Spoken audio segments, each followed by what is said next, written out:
Welcome to another exciting episode of Marketing Speak. I'm your host, Stephan Spencer, and today we have Michael Stelzner with us.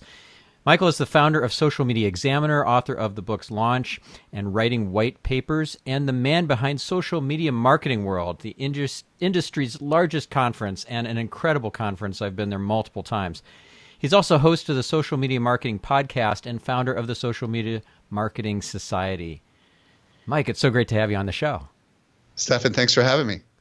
So let's talk about a little bit more about your backstory, because you are the go-to guy when it comes to social media marketing, what's happening, the trends, the latest, greatest stuff. And you didn't come out of the womb that way. You created that niche for yourself, and now you've got the industry event, Social Media Marketing World. I'd love to have you share a little bit more of your backstory with our listeners. Sure. I undergrad and master's degree in speech, and went on to work in a high-tech job in the 90s. This is like as the internet was being born, if you will, the mid-90s. And along the way, I became a product marketing specialist. Then around 2000, in the mid 90s, I went off on my own. I started a creative agency. It's hard to go back and remember all this stuff. And back then we were developing websites for most people who didn't have websites in the high tech industry. We were doing conferences, we were doing annual reports, everything was print back then. So we were doing print collateral. Then around the early 2000s, got into writing heavily. Wrote a book about white papers because I had done a lot of them for my high-tech clients. And then around 2009, got introduced to the concept of social. Actually, 2008. And this is when Facebook was just becoming open to the general public outside of students. And Twitter was around, but they spelled it weird. And I just got enamored with it. And in the beginning, I started focusing on in the writing world because I developed a pretty big name for myself in the white paper space. I wrote a book on it, and I started interviewing people about how to use social to promote your white papers. And then I started writing generic articles on pretty big publications like Marketing Profs and Copy Blogger about the dark side of social media and social media marketing tips and techniques, and that stuff just exploded. Like it got crazy virality on social. Turns out if you write about social on social. Yeah. So that's like the early days, 2009 started Social Media Examiner, and the rest is like a crazy 10 years of history. Yeah. And when was your first Social Media Marketing World? The very first physical conference was in 2013, and this will be our 8th year coming up in 2020. Very good. And what was the attendance in the first one? We had, believe it or not, we had 1,100 people from like 34 different countries, which was pretty unusual, according to a lot of people that told me this. And a lot of people said this is the coolest thing I've ever seen, because I had been speaking at conferences for years, and I had been taking notes about all the things I didn't like about conferences. Knowing this is a social conference, I wanted it to be highly social. So our very first party was in a museum surrounded by actual dinosaurs. But it was kind of metaphorical in some regards because we were ushering in an age of change, and the dinosaurs, if you will, represented the old ways of marketing, and we were the new way. So I was excited. Very cool. And you're at over 5,000 attendees now as of the last year, right? We had 4,700 physical attendees and like 3,000 virtual attendees at our 2019 event. We don't know how many people are going to show up for 2020. It's too early to tell, but yeah, right around that number is where we were last year. Yeah, and what's your goal for this coming year? It's really hard to say because our world is changing. So we're not sure whether or not we're going to see a flat growth, slight decline, or slight increase. But our goal is to ideally get the same number of people that we got there last year. But there's a lot more conferences, and people aren't going to as many events as they used to. So our goal would be to get the same number we had last year. Okay, because I think you had a stretch goal of 5,000 last year. We actually had a stretch goal of 10,000 that I had made years earlier when everything was exploding.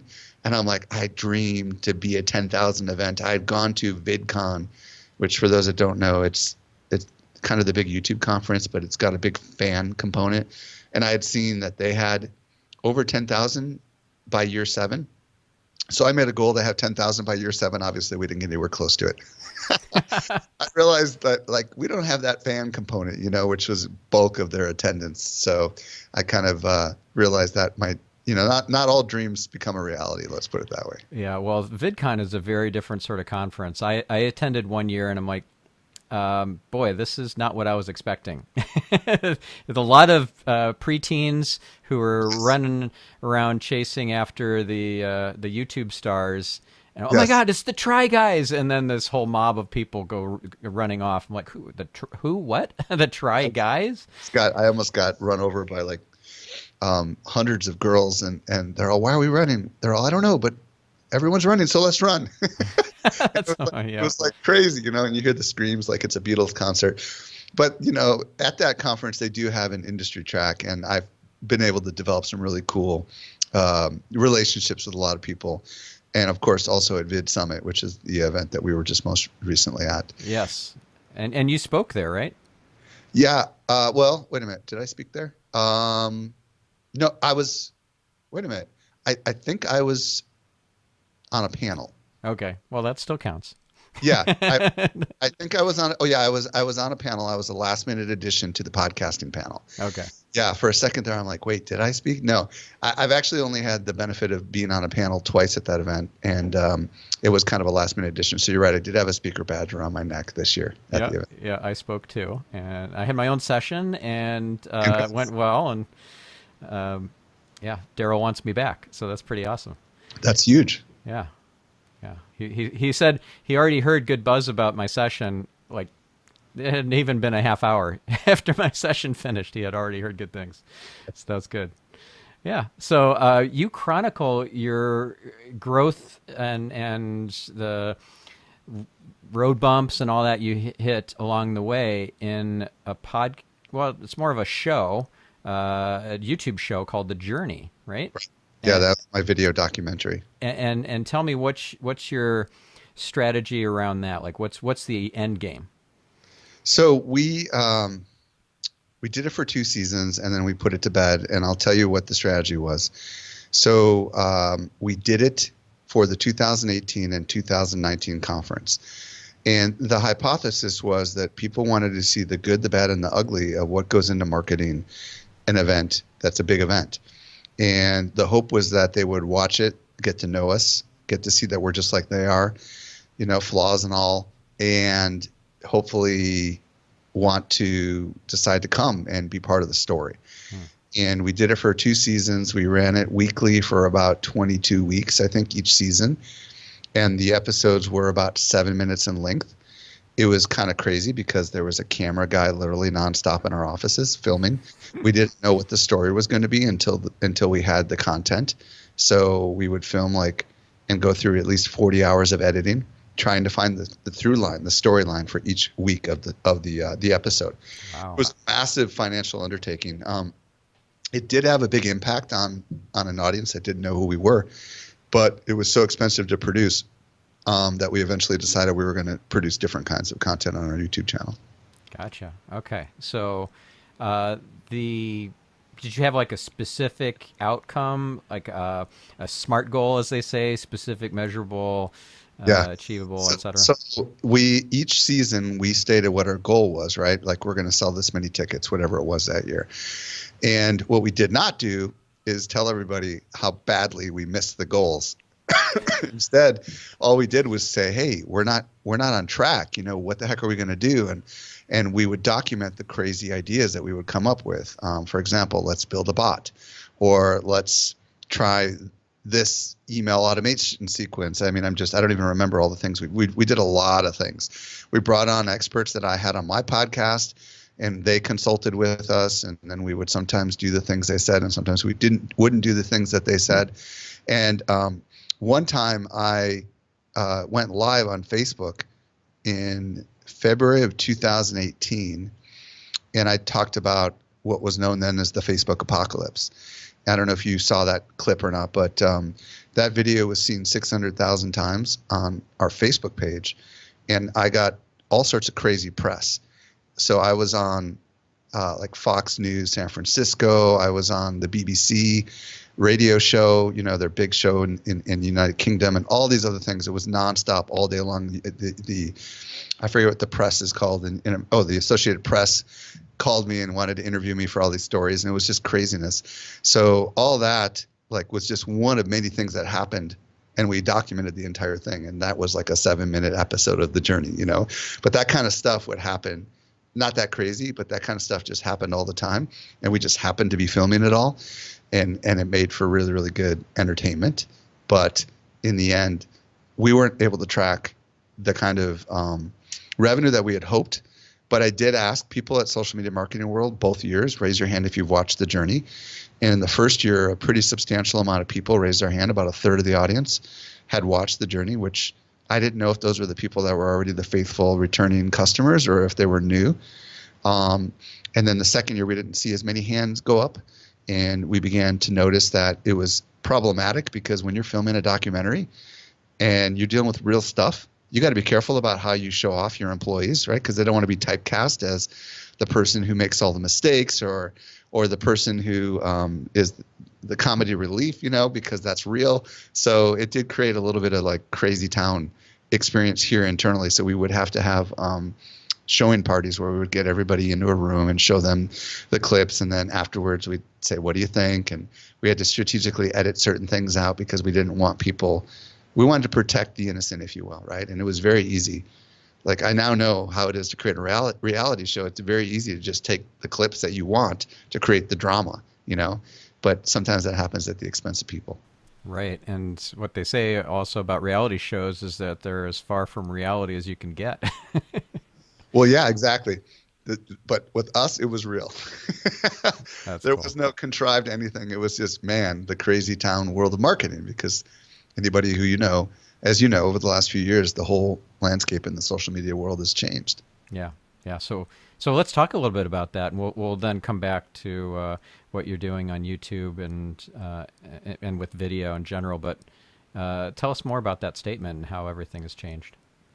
Well, in the last 2 or 3 years, we have seen radical declines in organic reach on all social platforms. There was a day, as you remember, when you could post something and like half of your fans would see it, or even more than half of your fans would see it. And now you're lucky if a couple of percentage of your fans will actually see your content. And this is true with Twitter, Facebook, LinkedIn, Instagram, pretty much everything.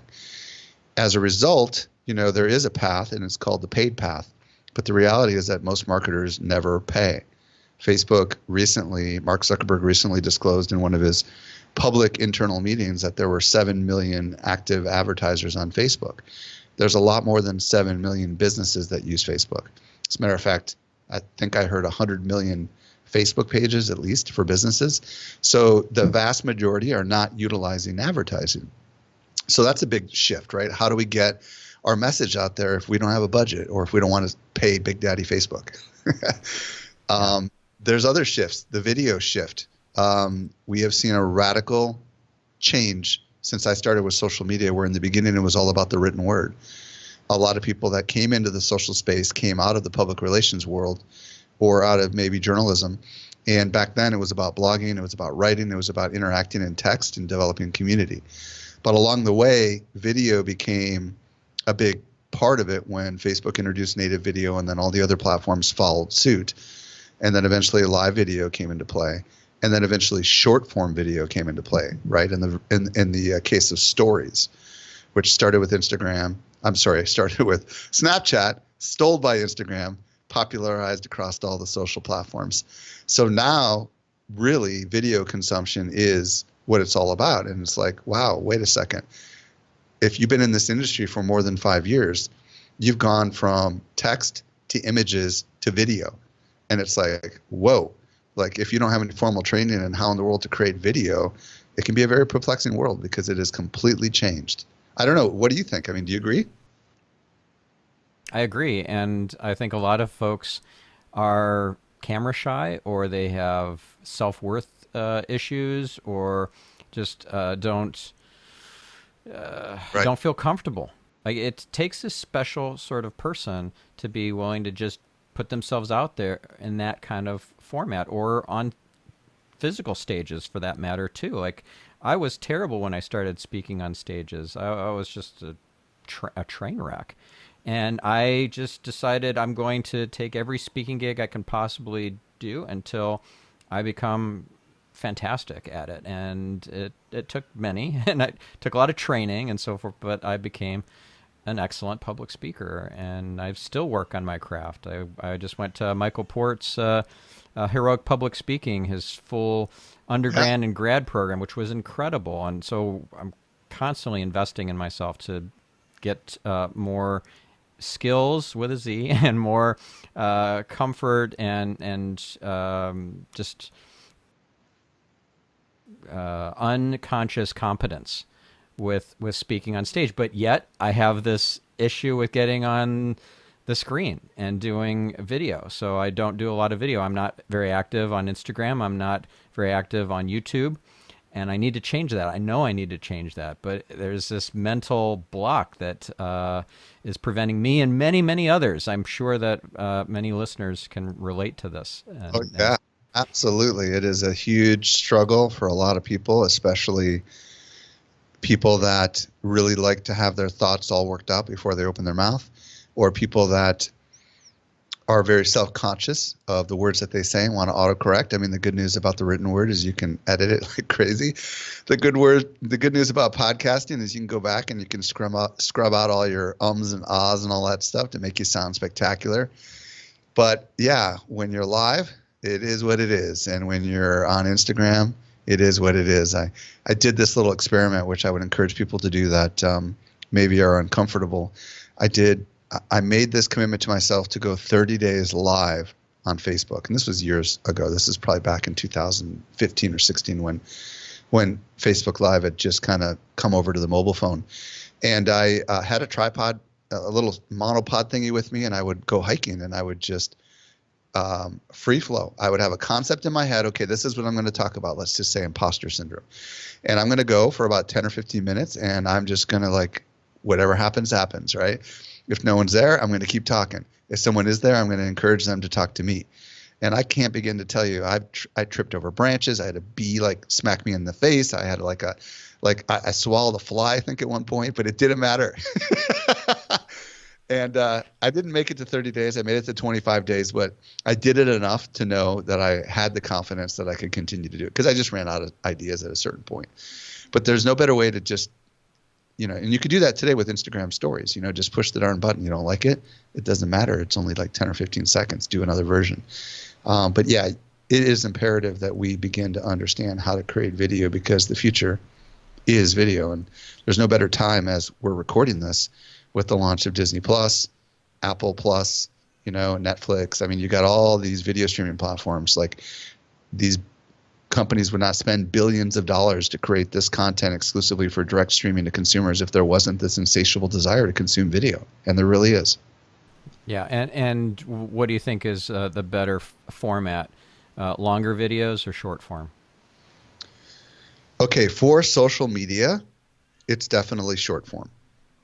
And what I mean by for social media is if you're talking about like Facebook, LinkedIn, or Twitter, you want to keep it short, because people do not go to those platforms to watch video.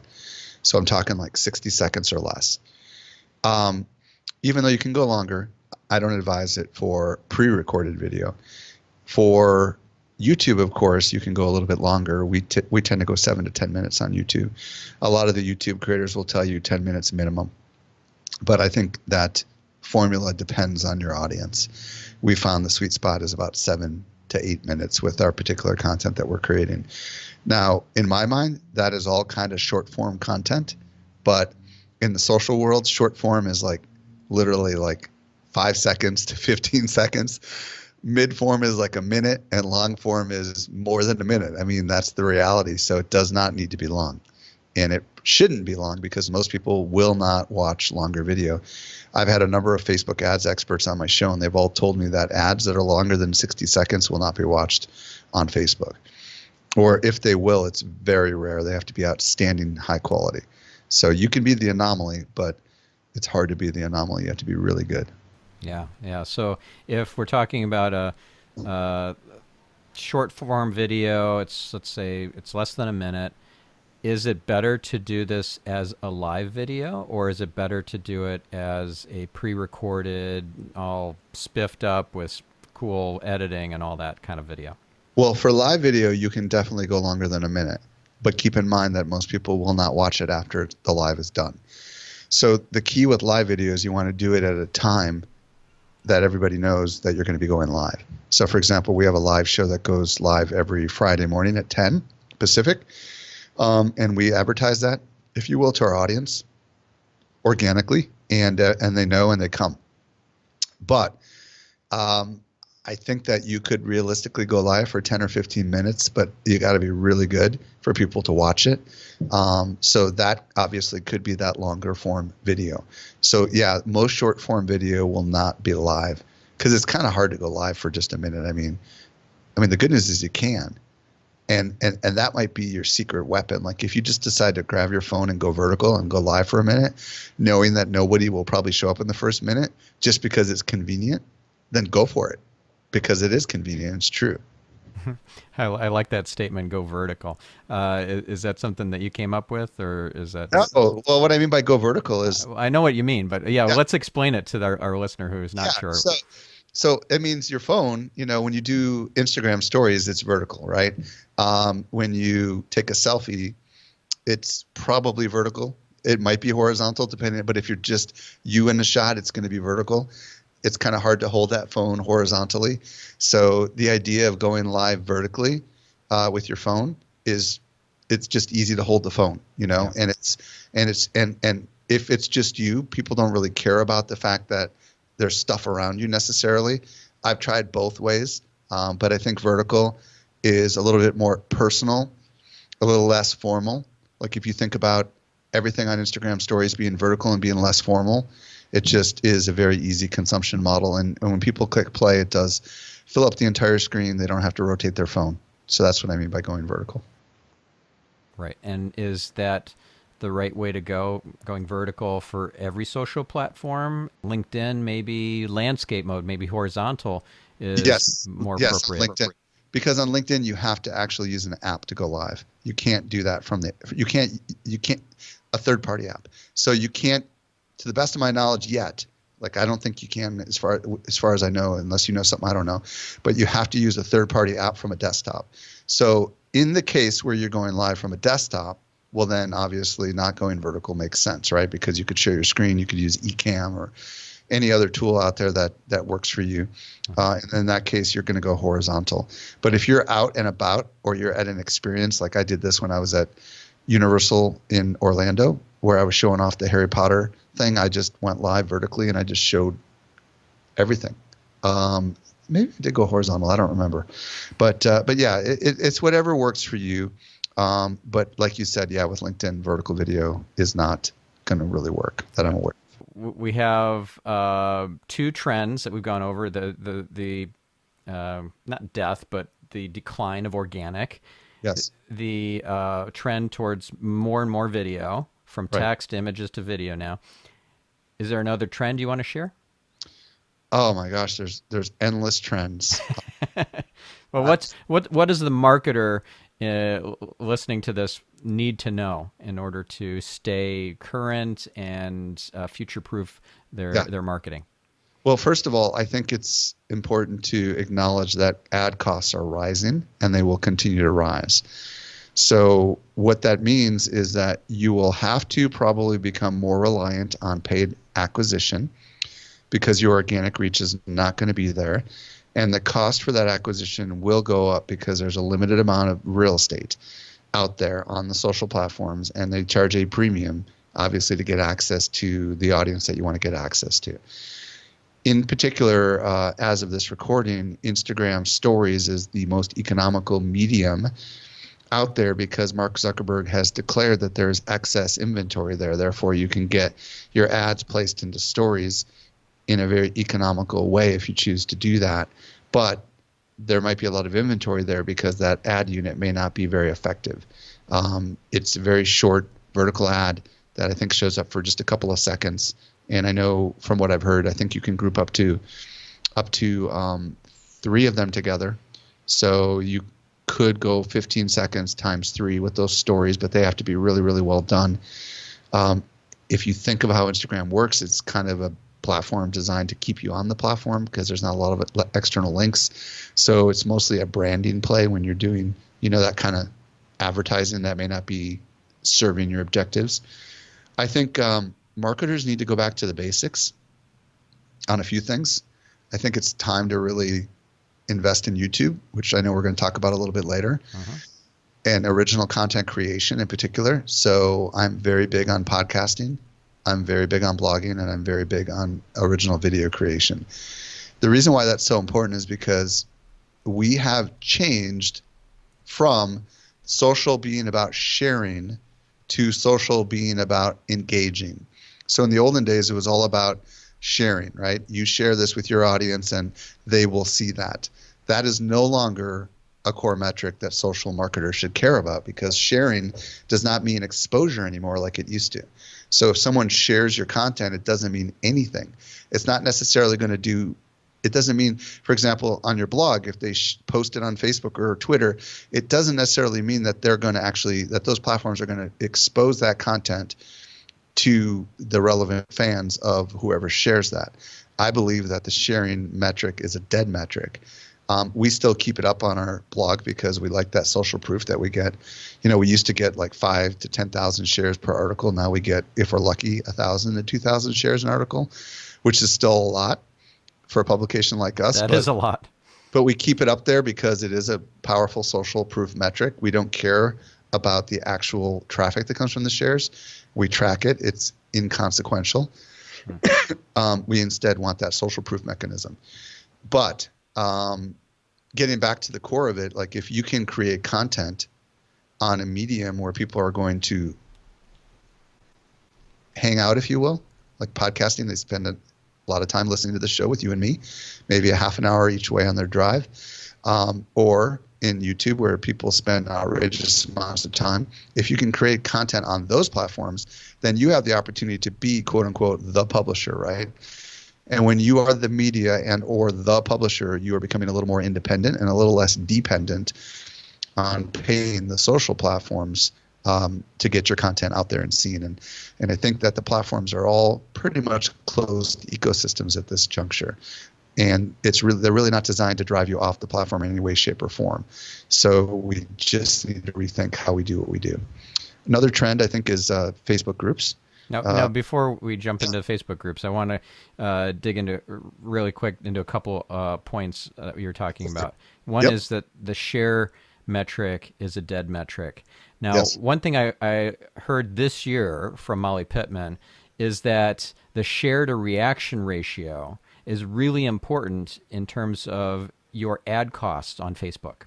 So if you have a very high share to reaction ratio, reactions being the likes and the loves and the wows and all that, if you have way more shares than reactions, you're going to pay less to reach the same audience than if you had the exact opposite. Would you find that to be an accurate statement? Well, I think she might have even said that on my podcast. I'm not exactly sure, but I don't disagree with it. But you have to understand this is in the context of probably a video ad. So, I think that there are some things that definitely can work when it comes to sharing, and I would defer to her expertise on this. But what I guess I was trying to say is that if you're in the business of trying to get people to organically drive traffic to your website by sharing your content, whatever it is, there's a good likelihood that that content will not be seen by their audience. That's what my hypothesis is. Now, in the case of what Molly's talking about, if you create an ad that is so good that someone will share it, that's rare. I mean, that's really rare.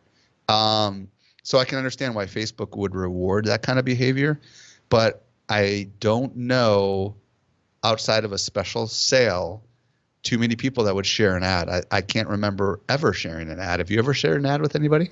I don't recall. I don't think so. I share it privately with someone, but I don't think you would ever share it publicly. So I don't know maybe they're looking at whether or not those shares are going through Messenger. perhaps they're letting someone else know about it. Maybe that's the kind of share metric they're talking about. Well, I do see ads, though, that have been shared Yeah. many times. And when it's an ad that's got some viral appeal to it, like a Harmon Brothers Yes. produced ad, like those are usually Right. very entertaining. But let's also call a spade a spade. I know the Harmon Brothers, and I know Travis Chambers, and they're the two leading experts on creating these quote unquote viral ads. They put a lot of effort behind these ads to try to make sure the right behavior happens. They put enormous money into this to make sure that the right behavior happens so that this thing can kind of get legs on its own. So they are, if you will, doing what they believe the algorithm wants them to do. So I'm not going to say they're gaming the system, but I will say that they understand the game of the system better than anyone else. And my guess is they're creating content specifically with the intent of trying to get it to do something like what you're talking about. But you have to understand, sometimes that costs like hundreds of thousands of dollars, to get. Well, Harmon Brothers says that if you don't have $1 million, we probably shouldn't be talking yet. Yeah, exactly. So we're talking massive budgets. We're talking about big productions. We're talking about the kind of stuff that the average marketer like you and me, it's not an option for us. Yeah. And even if we had $1 million to spend on a potentially viral ad, which Daniel Harmon has said on this podcast, that he does not design the ads to go viral. He designs them to get a desired action. Yeah, sales. Yes. Yeah, but they do use humor. Yes. And like they very use effectively. And they know that humor, and so does Travis Chambers. They know that humor will get a share, and that they're banking on that. If they say they're not, I don't think they're being intellectually honest, because there is that organic goal. Like, they hope this thing gets some organic lift. Yeah. So yeah. So moral of the story is, yes, shares mattered a lot more than they do. Like, I can't remember the last time I've seen, honestly, anybody share any video on Facebook. Almost all the shares I'm seeing nowadays on Facebook are links to articles, and it's very rare that I see any post from any page other than my own page, and I have it see first, and sometimes I don't even see that. So I just think we have to be intellectually honest about the fact that the algorithm is really, really smart, and they know what us marketers are trying to do, and they know if we've got all of our staff sharing something that they all work for the same company, and they're not going to necessarily give it any credit at all. And I just don't think that the world is about creating content that's designed to be shared anymore. I think it's more about creating content that can get people to create the output that Facebook wants and YouTube wants. YouTube wants session duration. Facebook wants people to hang around on Facebook longer. Right. So if that kind of content results in the desired outcome, then maybe they will reward that content. Yeah, which is a great point, that all these social platforms, not just YouTube and Facebook, but also, for example, LinkedIn and Twitter, they want to keep us on the platform. And if we're dropping link after link into our Twitter account or into our LinkedIn and never posting just let's say a text tweet or a video or an image that doesn't link off somewhere, eventually the algorithm's going to say, you know what, I'm sick and tired of you, and you're trying to drive everybody off of my platform. So I've learned to dial that down a bit and focus more on keeping people on the platform, doing the occasional text tweet, doing a lot more image tweets, uploading images, and keeping, and the videos as well, keeping people on the platform more. And it seems that the algorithm is rewarding me. I got like 1.2 million or 1.4 million impressions last month, and for Twitter, and then that's I think a testament to this revised strategy. Yeah, I think what everybody wants, really, what the social platforms want, is engagement, right? They know that if somebody goes to the effort of actually commenting or sharing, but I think commenting is more important, and a meaningful comment, to use Mark Zuckerberg's phrase, that is far more important because most people never will comment. And something that gets some good dialogue going is something that will make the platform more meaningful for those that choose to participate in such dialogue.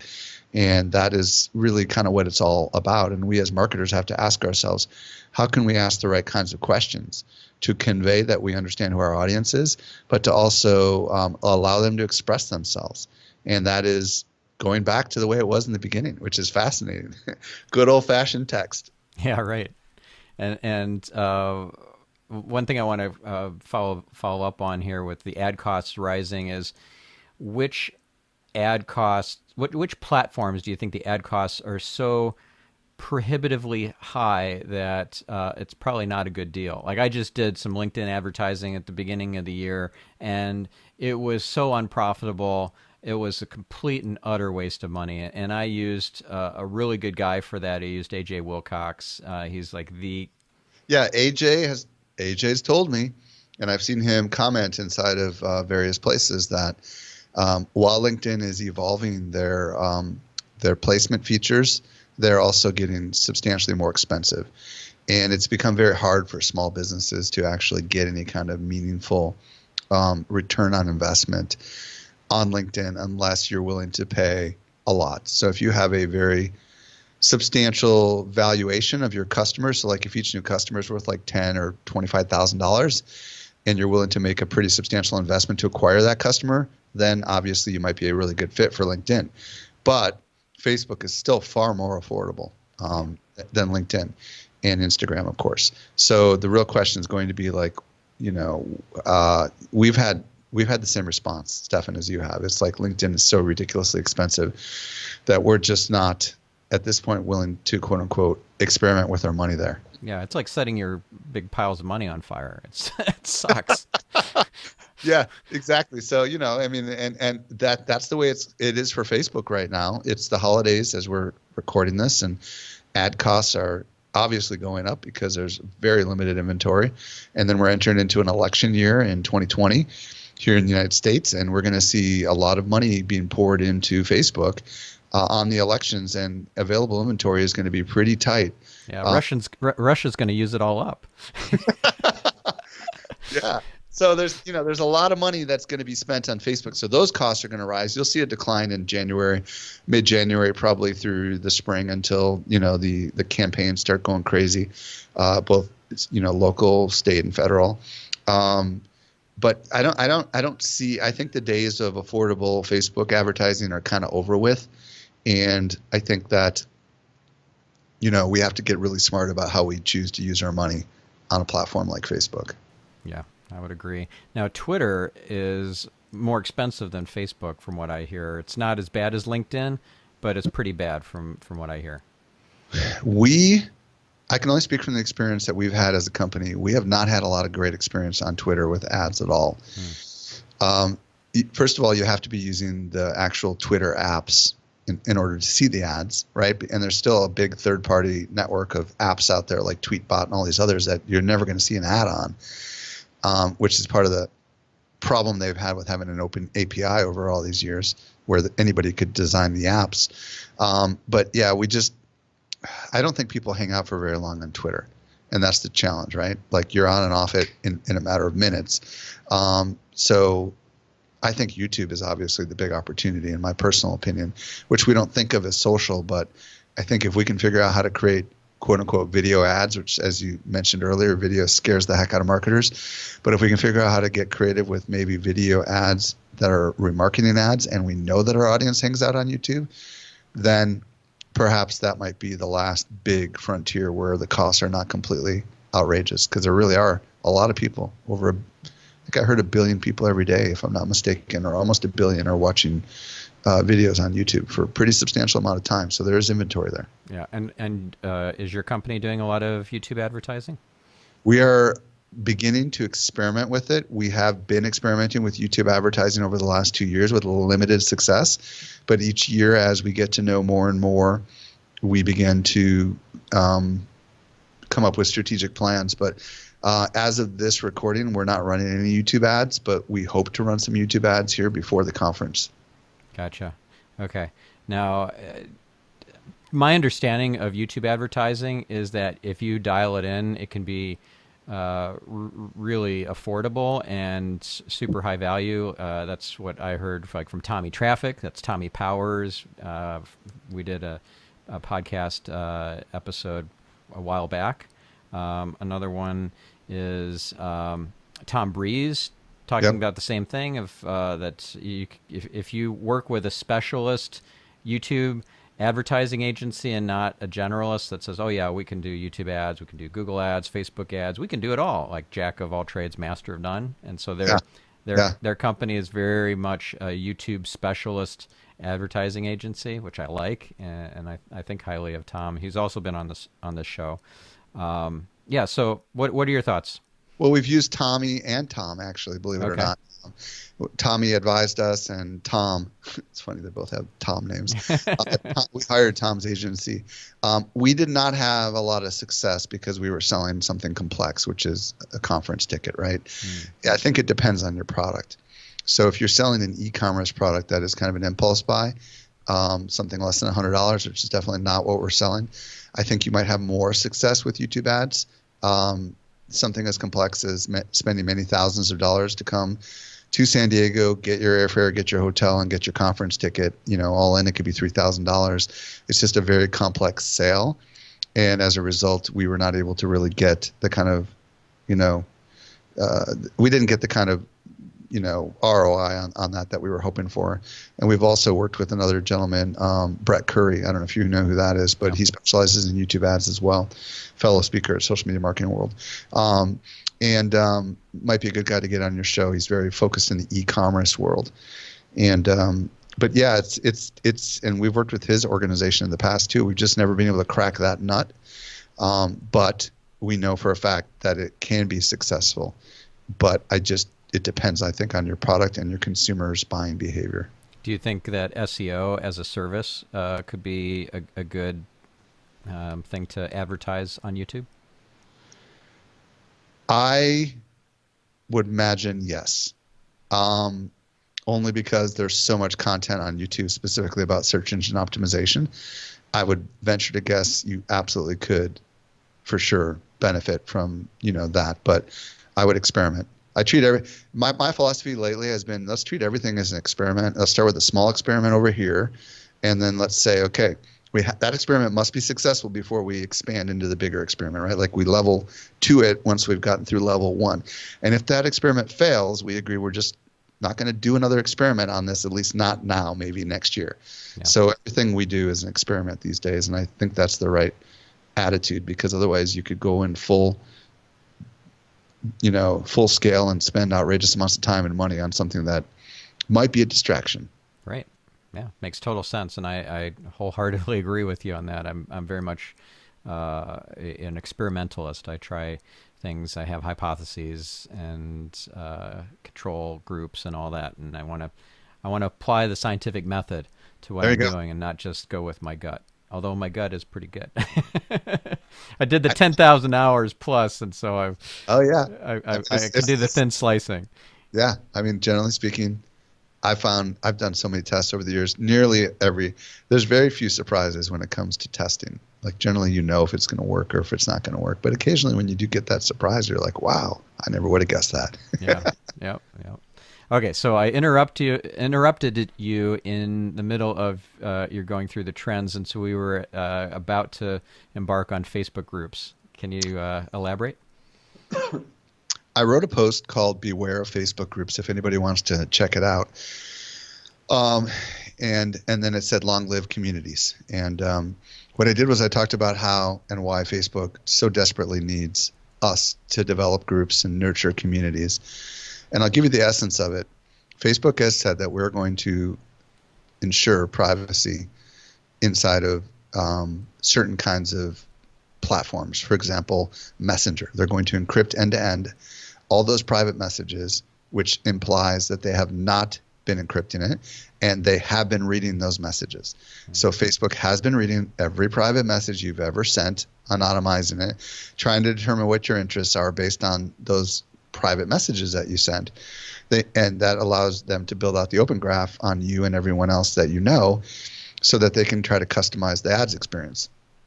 Now, when this officially rolls out, this end-to-end encryption, they're going to need another way for people to feel comfortable talking about things that they talk about privately in a more public setting. And Facebook groups represent the future, because if you're in a private Facebook group, you might say things in there you would never say in public.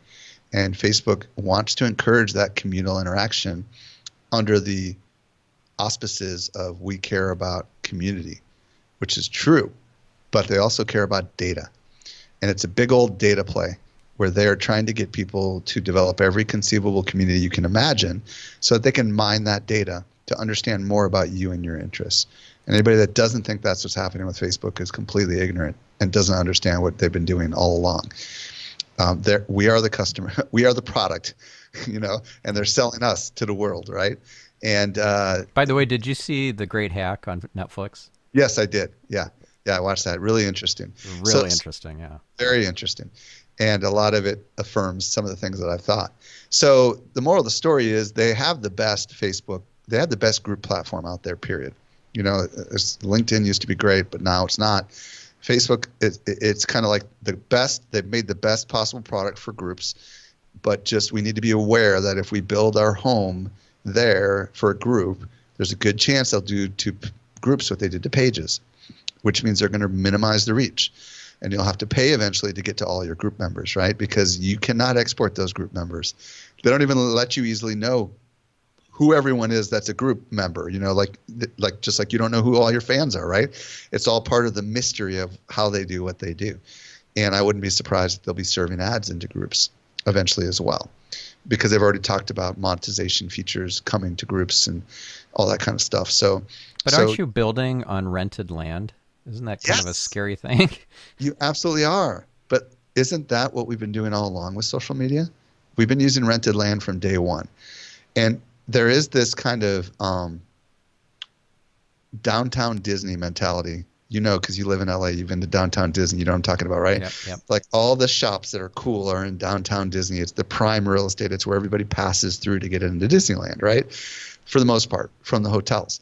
And the hope is that, like, if you could be in downtown Disney, man, that's where everybody is. Your business will thrive because they're all there. And that's been the promise to marketers from the beginning with social platforms is everyone is there. You want to be there. So there has been this, yes, we're building our home on rented land, but can we afford to not be there, right? There's that juxtaposition that we have to face as marketers. We have to be there, but we also have to have a contingency plan, right? And that's where the development of like content that does not live on the social platforms is really your contingency plan. And that's where, that's where SEO comes in, of course. And that's why that's going to be something of great value for a long time. If you can create search optimized content for audio, which doesn't just include podcasting, but also includes things like Alexa and smart speakers. If you can do it for the written word, and you can also do it for video, well, then that would be ideal. As a matter of fact, on the video front, Google recently announced that they are going to show snippets of videos in the search engine results. They'll go right to the section in the video where the answer is. You probably are aware of this, right? Yeah, of course. Yeah. So an example of that is How to Tango. If you Google for that, you'll get a featured video, and it'll have that bit of the video highlighted already. Yeah, so that's scary as heck.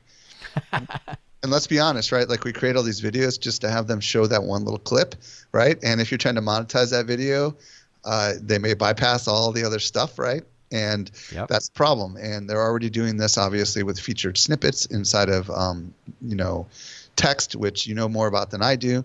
And of course, you know that you can shut that off, but at the same time, do you really want to shut that off, and not have the possibility of somebody click on that?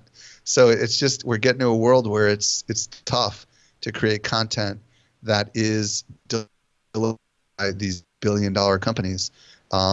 We want to placate them, but at the same time, we also need to be able to be independent from them. Yeah. Speaking of featured snippets and like Google's strategy here is really to take all of your content, break it up into little bits, and put it into its database. Right. So somebody has to click, right? right. So that's called the knowledge graph. And if Google can give the answer right to you as the searcher without sending you off to find it in the website, that makes for happier searchers. And of course, they're making money off of our backs, off of our hard work. Yeah. Well, and I recently read a statistic from, I think it was McKinsey, I'm not sure, but more than half of all searches result in no click, which is scary, right? That means that they are actually delivering up the content. And guess where they're learning it from? Us. Yeah. So that's the world that we live in, and that's the challenge. Like, we live in a world where essentially we are the slaves in the mines bringing out the diamonds, and somebody else is basically going to do something with those diamonds. And it's just a weird world, and I don't know whether or not it's all going to change or not, but I don't think it's going to be sustainable in the long run. So I think that we'll see some sort of change happening here in the next 5 years. Yeah, well, I'm waiting for the days when AI is the largest contributor of content to the internet and not humans. That's coming. Yeah, I know, and that's scary. The good news for now, at least, is AI does not have opinions, and the encouraging word to everyone is that opinions are human-based, right? Facts are easy for an AI to learn, but opinions are far more complicated. I'm sure that day will eventually come, but as long as we share our opinion on things, and people care about our opinion, that at least will give us a slight edge for the near future, I think. Yeah, slight edge for the very near future. All right, so artificial general intelligence is where we're going to get to. The AIs will be not only smarter at facts, but smarter at opinions and at art and science, and just like the next Picasso will be an AI. The next Beethoven will be an AI. Well, the good news is this is why content diversification outside of text is so important, because at this juncture, outside of deep fakes, we don't really have yet, and I think it'll be a long while before we do, the ability for an AI to create compelling content on a subject like we can on video on a weekly basis, or we can on audio. Like, we don't have AI that is like you, Stephan, that could just ask me all the right questions and create a really compelling podcast. Or we don't have two AIs talking to each other and having a really interesting dialogue yet. Yeah, not yet. Not something anyone would listen to, but we'll see. Yeah. Well, in the meantime, there's a lot of algorithmic disappointments out there too, like Facebook graph search. I find completely useless. I don't know what your opinion is about Facebook graph search. Yeah, I can't remember the last time I tried to search for anything on Facebook. It's ridiculous. So yeah, it is ridiculous. Yeah, they don't make it easy to find even stuff that you posted on your own business page or on your own personal profile. It was important for them, and then it wasn't important for them because they realized, I think, they could make money somewhere else because nobody was going to Facebook to search for stuff. Yeah. Now, you mentioned the Open Graph at one point earlier in our conversation. Is there anything about the Open Graph that our marketing listener should know, our marketer listener should apply in their marketing strategy? Well, not really. But as a consumer, you can go into your Open Graph data and you can go ahead and see what Facebook thinks you're interested in, and you can retrain it. You'd be surprised at all the things that they think that you have interest in that are wrong.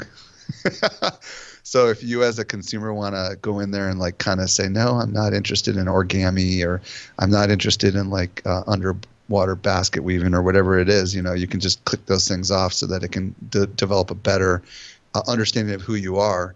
But we'll include the link to do that in the show notes. Yeah, cool. And it's just under, I think, privacy settings. The key thing to understand is that the algorithm, the Open Graph is really just, every single person they have data on each of us, right? And the idea is that the Open Graph is basically their big database, if you will, of all these ever-changing behaviors that we do and things that they think we're interested in. The bigger question is the AI, the artificial intelligence system, and how we need to understand that when Facebook comes out with these announcements every couple of months, as they do, and they say, hey, don't do this. For example, they'll say, don't use certain kinds of words in your call to action. Like, don't encourage people to comment or like or share. That's or say a certain word in the comments. Yes. I mean, Yeah. my eyes roll every time I see that. Like, say this to get this cool thing that I'm going to give to people. And people are using bots, they're using messenger bots to try to track that and make that stuff work. But the moral of the story is, like, the AI is really, really, really effective and really, really smart. So much so that Facebook is telling people nowadays to just let it decide where to place the ads. As a matter of fact, we have an article coming out literally next week on text optimization, which is a brand new feature on Facebook ads. And the way it works is you can go ahead and come up with 5 variations of your headline and your body copy and a couple other text elements. And then Facebook will dynamically, using its AI, decide which of those pieces of text in the ad to use depending on the interests of the audience that you're targeting. So it is really smart. So the idea is you could have 5 different headlines and 5 different calls to actions and 5 different body copy, and it will just magically sew the ones together that Stephan is interested in based on what it knows about you, and it will do it differently for me, Mike. And that's kind of the magic of it, right? Is that it's deciding based on what it knows about you. So it's taking that open graph data, combining it with the AI to automatically compile the best ad to the target audience. And that is really interesting. And I think that's kind of where the job of the marketer is going to become a lot easier as these tools become available to us. Yeah. Now, we need to circle back to YouTube, and we only have a few minutes left, so let's kind of do this lightning fast. Yep. What is it about YouTube that you see as the biggest opportunity and also the biggest potential roadblock or landmine or whatever with YouTube as well? All right. Bottom line is that people are reading less and watching more. And we know this. It's kind of obvious based on all the things we've been talking about today. And the average amount of time that people spend on YouTube is pretty much higher than almost all the other social platforms. Like, this average session duration, I think, is about a half an hour on YouTube. So the reality is that if people are spending a lot of time on YouTube, then you need to be there. And what we've started to do is we've started to create original 2 to 3 times a week video tutorials on our YouTube channel, youtube.com/social media examiner. And they're just like articles, except we bring experts in studio, a lot of our speaker experts. We fly them in. We film original content here, and then we release that content direct to YouTube. And we have a really high-end editing team in Austria that produces really cool animations that go with these videos. We spend thousands of dollars to produce every single one of these videos. And we're doing it for free. There's no ads. There's no call to action other than watch another one of our videos. And we have a 2-year commitment to doing this. We're currently at about 33 or 34,000 subscribers. We want to get to about 200,000 subscribers, ideally in 2 years. 100 to 200,000 would be the goal, and we want to get to about 25,000 views per video on average. And right now we're at about 2,000 to 10,000 views on average. The reason we're doing this is we believe that this is the new frontier, is video consumption. And we want to grab a new audience that likes to learn by video consumption, not just audio and not just the written word. We believe YouTube is the future. We already know there's 1 billion people there watching every day. And the key to the entire thing really for us is eventually to monetize it by, if we want to, remarketing to people that have watched our YouTube videos on a regular basis and say, come to Social Media Marketing World. But in the short run, we have no plans to do any real promotion at all. We have a little tiny sign in the background that says Social Media Marketing World that's like literally like 1.5 feet by maybe 2 feet. And it's subliminal just on a little thing behind us. That's it. There is nothing anywhere in those videos that says a darn thing about the products that we sell. It's just all about providing value. Wow. That's like the opposite of direct response. It's really about cultivating an audience, right? We want them to come to the well multiple times a week and find great value from us. And the hope is that they'll tell their friends about us, or they'll just we'll become indispensable to them.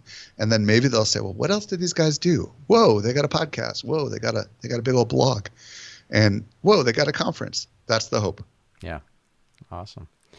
All right. Well, thank you so much, Mike, for all the wisdom that you imparted to our listeners.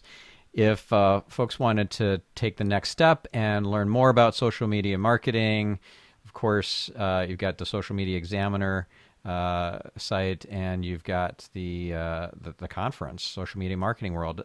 So, what are the URLs for these different places that you want to send people to, including Podcast. Academy Oh yeah, yeah. So okay.